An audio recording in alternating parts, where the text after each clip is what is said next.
lumière marche. Alors donc, les séquelles peuvent être des séquelles purement anatomiques, donc qui vont être d'origine virale, soit sous forme de dilatation des branches. On connaît tous, c'est un classique de pneumologie. Ça peut être de la fibrose pulmonaire, ça peut être des atélectasies, ou bien tout un sujet particulier que j'affectionne personnellement et que je voudrais vous entretenir aujourd'hui, c'est les bronchiolites oblitérantes. Et c'est les bronchiolites oblitérantes avec pneumonie organisée, ou bien les BOUP. En plus de cela, nous avons parfois des séquelles purement fonctionnelles. C'est un enfant qui, après une infection virale, trouvera ses fonctions respiratoires altérées. Uniquement une altération des fonctions respiratoires ou bien un mode d'entrée dans l'asthme. Mais il n'y a aucune lésion anatomique. Donc nous allons aborder uniquement ce chapitre-là particulièrement. Donc on parlera des bronchiolites oblitérantes, du BOUP et du macléode. Alors il faut savoir que dans la pathologie pulmonaire chronique obstructive, les bronchiolites oblitérantes et les BOUP font partie de ces pathologies connues de tout le monde, qui donneront de la toux, qui donneront de la gêne, qui donneront du sifflement, qui donneront de l'obstruction, qui donneront de la distension respiratoire, tout ce que vous voulez. Donc c'est la grosse valise des bronchopneumopathie obstructive chez l'enfant. Donc avec l'asthme, le sifflement récurrent, la dyskinésie, la fibrose kystique, ainsi de suite. Alors, comment les choses se passent? Comment cette lésion anatomique qui va aboutir à une bronchopneumopathie obstructive aboutit? C'est en général un processus environnemental, génétique, donc des facteurs et environnementaux qui vont faire que l'enfant va avoir une infection. Soit il va contrôler son inflammation, donc une bonne cicatrisation, on va se retrouver avec des symptômes qui sont de moins en moins importants, avec des fonctions respiratoires qui vont se corriger, et puis une bonne qualité de vie. Soit, au contraire, des phénomènes inflammatoires non maîtrisés, on va avoir des dommages pulmonaires, bronchiques, mais aussi alvéolaires, et c'est ça qui fait la différence entre BOUP et bronchiolite oblitérante, et bien sûr, une atteinte du fonctionnement, enfin, de tout ce qui est alvéolaire, et puis ça va aboutir carrément à de la fibrose, et enfin, une mauvaise qualité de vie. Alors, la cicatrisation, vous savez, c'est comme la peau. Il y a des gens qui vont avoir une cicatrice. Quand vous allez chez un chirurgien esthétique, il vous dira, bon, le résultat dépendra de vous, pas de moi. Et c'est parce qu'il y a des personnes qui cicatrisent bien, des personnes qui cicatrisent mal. Ben, les branches aussi, il y a des branches qui cicatrisent bien, des branches qui cicatrisent mal. Le phénomène de cicatrisation est une fibrose en elle-même.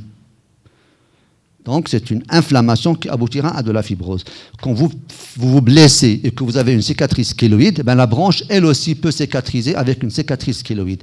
Et c'est ça, les séquelles de virose. C'est un processus inflammatoire qui va laisser une kéloïde. Et ici, donc, soit une cicatrisation normale, soit il est anormal. Alors, quand la cicatrisation est anormale, deux choses peuvent se faire. Soit c'est une cicatrisation autour de la bronchiole qui va être circonférentielle, et donc c'est une constriction de la branche, soit c'est un granulome, c'est comme un petit névu, qui va se développer à l'intérieur de la lumière bronchiolaire. La circonscription, c'est la bronchiolite oblitérante. Et le granulome intrabronchiolaire, ou bien bronchiole terminale, c'est de la bronchiolite oblitérante avec pneumonie organisée. Et nous allons voir qu'il va y avoir aussi atteinte alvéolaire dans ce cas-là. Alors, pour la BOUP et la bronchiolite oblitérante, c'est une obstruction bronchiolaire. Donc là, on aborde le sujet secondaire à une infection respiratoire. Alors, c'est des symptômes qui on ne peut parler de séquelles respiratoires forme BOUP ou bien BO que lorsque les symptômes sont persistants au-delà de 4 à 6 semaines. Je dis toujours aux résidents en consultation, écoutez, posez toujours la question aux parents dont les enfants font des épisodes. Cherchez toujours une notion fondamentale, l'intervalle libre. Est-ce qu'entre un épisode et un autre épisode, l'enfant redevient strictement normal? Lorsqu'ils vous disent qu'il redevient normal, dites-vous que ça peut être une lésion fonctionnelle, c'est peut-être de l'asthme, mais aussi, lorsqu'il n'y a pas d'intervalle libre, pensez à l'atteinte organique, anatomique. Et c'est donc, dans ce cas-là, c'est une persistance des symptômes en continu au-delà de 4 à 6 semaines. Alors, on en parlait de ça, donc ils sont caractérisés par l'obstruction de la lumière bronchiolaire de forme constrictrice, d'accord, autour de la bronchiole, soit proliférante à l'intérieur, c'est le BOUP. Alors, il faut savoir que les BOUP ont un bon pronostic avec une corticosensibilité et que les BO ont un pronostic beaucoup moins intéressant que les BOUP avec beaucoup plus de corticorésistance. Les 2 tiers vont voir leurs symptômes persister, le 1 tiers s'améliorera et jusqu'à 10% peuvent aboutir au décès malheureusement.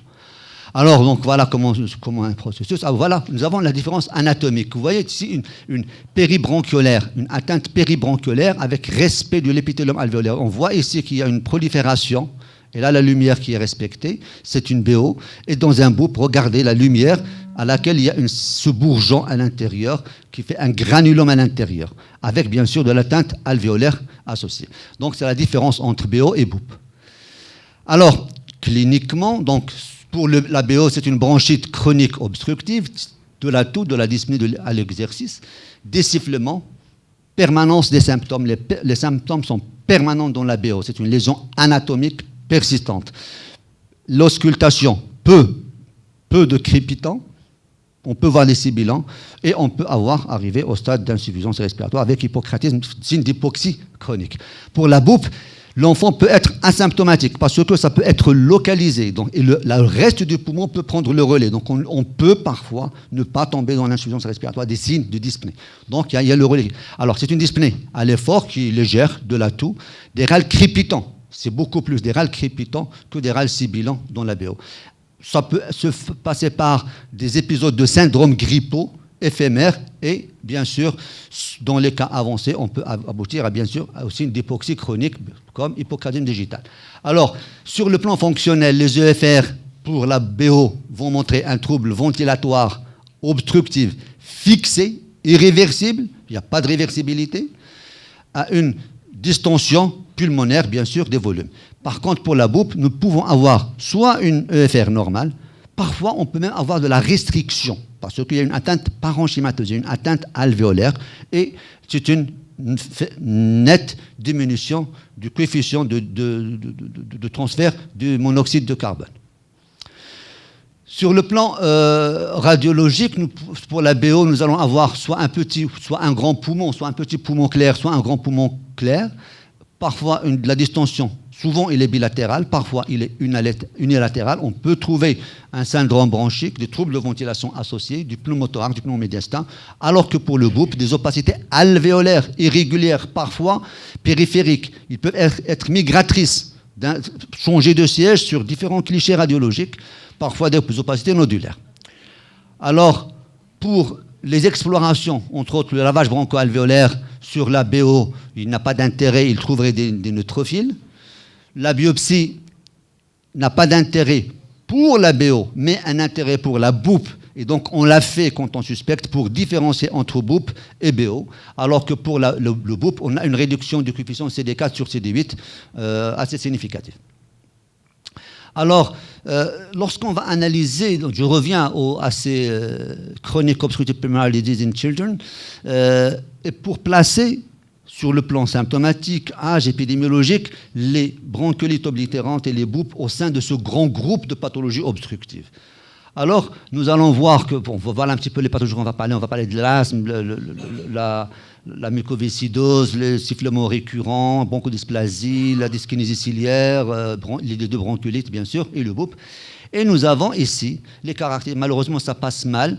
Donc, c'est tout un travail qui a donné les spécificités de cette pathologie. On sait qu'elle commence à peu près vers l'âge de 3 ans. Il est un maximum, on voit les vraies séquelles un petit peu vers l'âge scolaire et vers l'adolescence. En général, on trouve des neutrophiles au lavage broncho-alvéolaire. Le pronostic est en général sévère par rapport aux autres, donc tout autant que la dyskinésie et la mucoviscidose.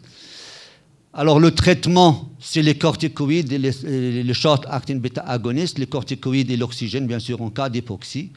Alors, maintenant, ces infections qui sont, ces séquelles qui sont une partie de la pathologie, du grand classique de la pathologie chronique obstructive, ont leur propre étiologie. On dit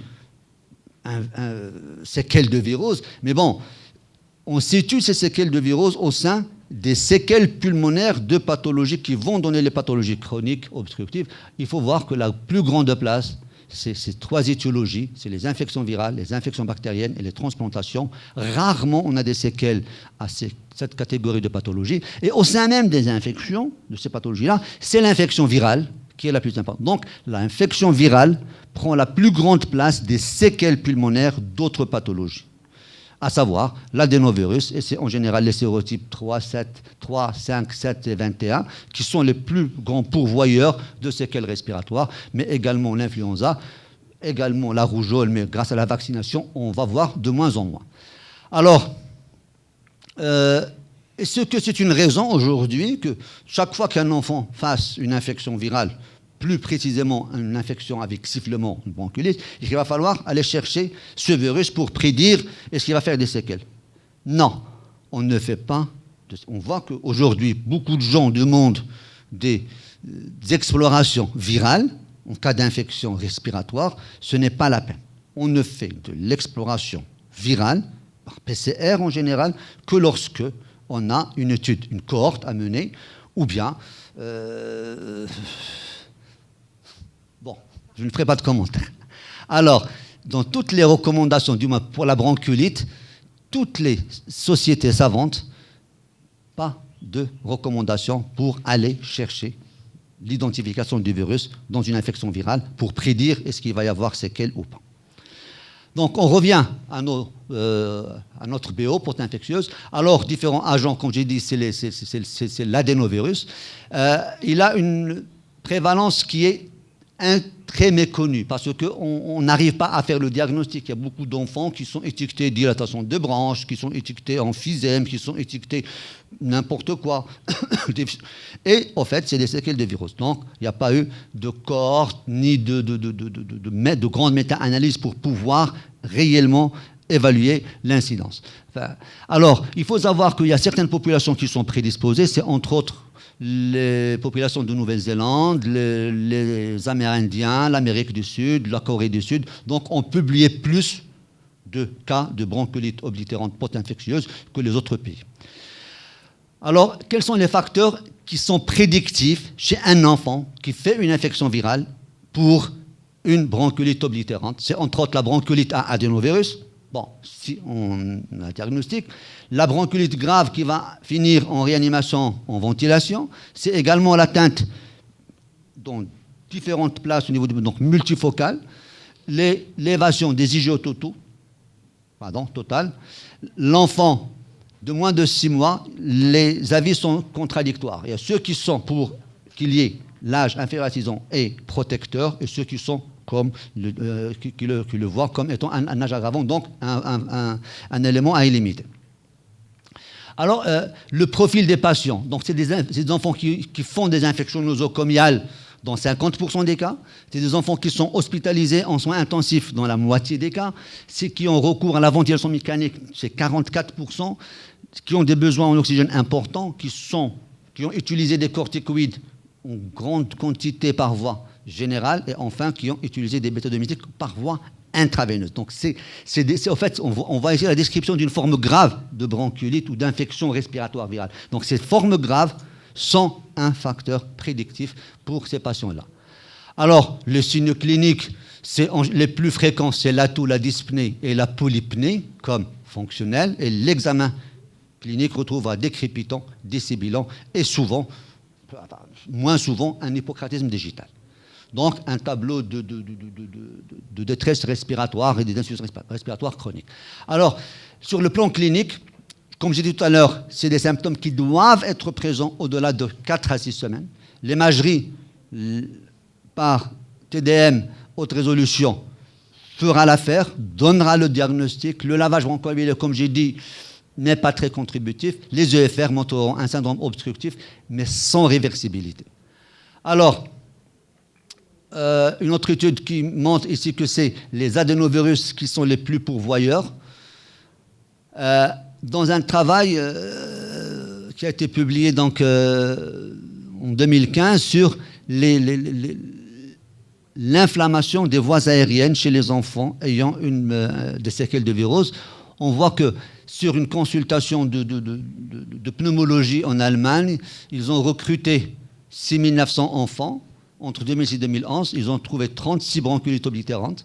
24 sur les 36 ont été recrutés histologiquement et ils n'ont pu étudier que 20 cas, dont nous allons voir les résultats. Alors, ces 20 cas de bronchiolite oblitérante, c'était sur greffe de moelle, donc c'est la bronchiolite post-greffe, 3 avec des viroses et 3 avec des mycoplasmes. Et donc, nous voyons que 6 sur 20 ont une infection. Le reste, c'est d'autres étiologies.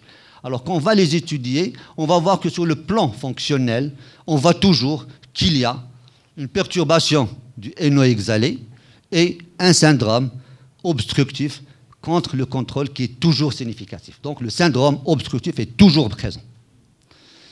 On voit également que sur le plan radiologique, la lésion la plus typique, c'est la mosaïque.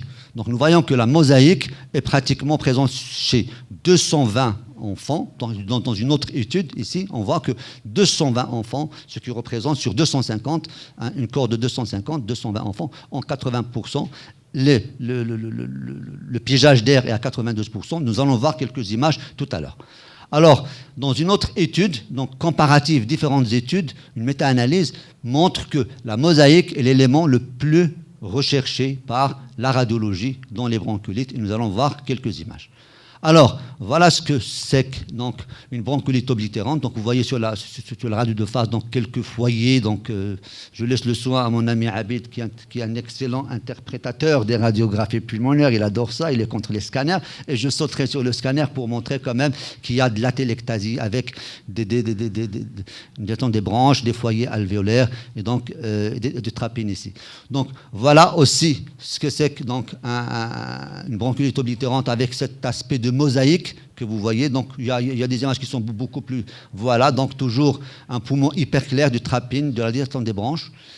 Nous avons ici vraiment la vraie mosaïque avec des troubles de ventilation, un aspect de verre dépoli, dilatation des branches, d'accord. Une dilatation des branches ici avec un atélectasie, avec dilatation des branches. Donc, toutes des images séquelaires dont on a parlé. Et voilà la fameuse mosaïque. Pourquoi on l'appelle mosaïque? Vous voyez, avec cette différence de densité donc, au sein des branches, avec des travées qui rappelleraient une mosaïque telle qu'on le voit ici. Toujours une belle mosaïque pour nous, mauvaise pour le patient malheureusement, donc vraiment de la mosaïque. Nous allons, voilà une autre mosaïque. Donc vous voyez toutes ces images que vous avez certainement vues, d'accord, et c'est assez typique de la pathologie obstructive. Alors là, nous avons du piégeage, des DDDB, d'accord. Regardez les branches, comment ici. Ici, dilatation bronchique avec, bien sûr, avec piégeage d'air. Alors, un autre aspect, c'est l'aspect d'arbre, de bourgeon d'arbre. Alors, cet aspect-là se verra sur les découpes pas transversales. Donc, nous allons voir, c'est sur des coupes, d'accord, frontales, que nous allons avoir cet aspect qui montrera l'impaction au niveau des branches et qui sont assez typiques donc, de bronchiolite oblitérante. Donc, à côté de la bronchiolite oblitérante, donc la boupe, donc on a ici 3 tableaux importants avec souvent un syndrome inflammatoire avec une atteinte alvéolaire migratrice. C'est ça la différence par rapport à la bronchiolite oblitérante. On peut avoir des lésions de bronchiolite oblitérante associées à des foyers alvéolaires, et là, on est pratiquement dans le BOUP, mais ils sont localisés, ils peuvent être migratrices. Alors voilà, donc vous voyez, donc c'est des lésions alvéolaires qui sont périphériques, peuvent être migratrices. Donc on voit aussi des lésions de bronchiectasie, d'aspect de verre dépoli, donc de différences de transparence entre les parties pulmonaires. Encore une BOUP que vous voyez ici avec la participation parenchymateuse alvéolaire, d'accord, avec un aspect de verre dépoli, essentiellement ici, et un aspect d'atteinte des sous-pleurales en général assez fréquente. Alors le syndrome de MacLeod, c'est en général une infection virale qui va entraîner un poumon unilatéral hyperclair ou bien bilatéral hyperclair, soit grand, soit petit. Alors, décrit pour la première fois en 1953, donc c'est une pathologie obstructive, la plupart du temps due à un VRS. Il est asymptomatique dans 25% des cas, donc parfois ça va être des radiographies pulmonaires chez l'adulte ou l'adolescent qui vont montrer un poumon avec une hyperinflation d'air. Il est suspecté donc par des radiographies en inspiration profonde qui va montrer, et expiration qui vont montrer un piégeage d'air, d'accord, et on a souvent une hypoperfusion pulmonaire. Alors, on avance, voilà un syndrome de MacLeod, regardez ce poumon-là, comment il est hyper clair par rapport à l'autre. Cette hyperinflation d'air unilatérale. Alors, pour le traitement, on va aborder directement la corticothérapie par bolus et la corticothérapie orale de suivi. Alors, il y a d'autres molécules qui sont préconisées, comme Rachida parle tout à l'heure de l'azithromycine. L'azithromycine est un anti-inflammatoire respiratoire. Et les antipaluliens de synthèse sont un anti-inflammatoire respiratoire. Et donc, ce que nous a sorti aujourd'hui de la poche pour la Covid était déjà présent. Je me rappelle, dans ma jeunesse, comme tu as dit, tu es encore jeune, je me rappelle, dans le début des années 2000, on traitait les hémosidéroses par l'hydroxychloroquine. D'accord, on les traitait avec l'hydroxychloroquine. Donc, alors, ça va être les macrolides, les antipaludiens de synthèse. Alors, l'action des bêta-2 est controversée par pas mal d'études. Par contre, les corticoïdes intraveineux, pulsés ou au long cours, donc on verra ça dans une méta-analyse donc assez intéressante par l'équipe d'ailleurs de Jacques Debliec et de Christophe Delacour.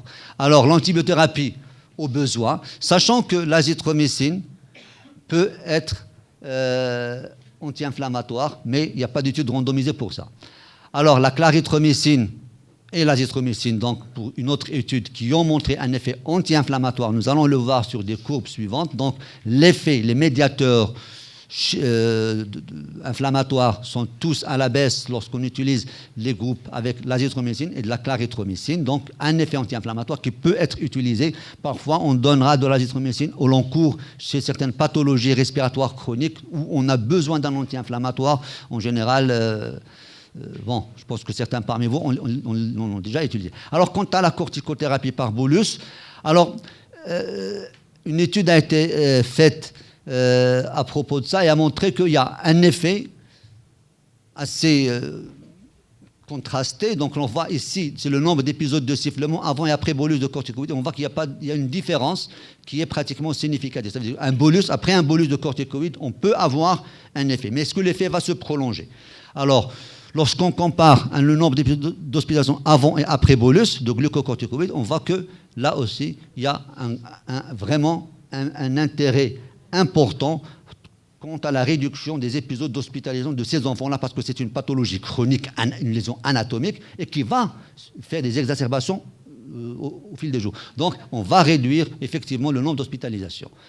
Quand on va étudier la saturation en oxygène avant et après bolus, on voit qu'on a une nette amélioration de la saturation chez les patients après les bolus au-delà d'une année.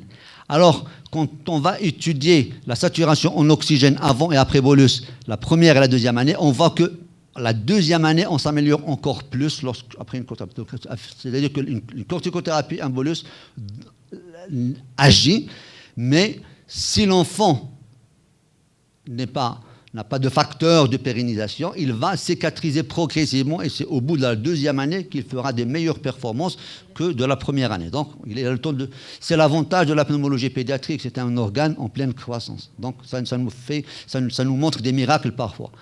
Alors, par contre, le nombre d'hospitalisations chez un groupe bolus seul, lorsqu'on voit ici, et la plaque bolus suivie d'une corticothérapie orale, donc c'est pour revenir, un bolus doit être suivi d'une corticothérapie orale au long cours. Orale au long cours dans les cas où on a besoin.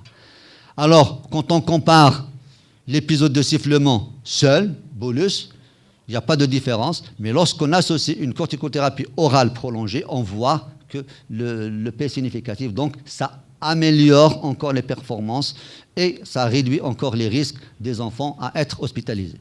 Alors, le pronostic des post-infectieuses broncho-oblitérantes, les 2/3 vont garder les symptômes respiratoires à vie, le 1/3 pourra éventuellement avoir une rémission clinique et radiologique, et 1 sur 10, malheureusement, aboutira au décès.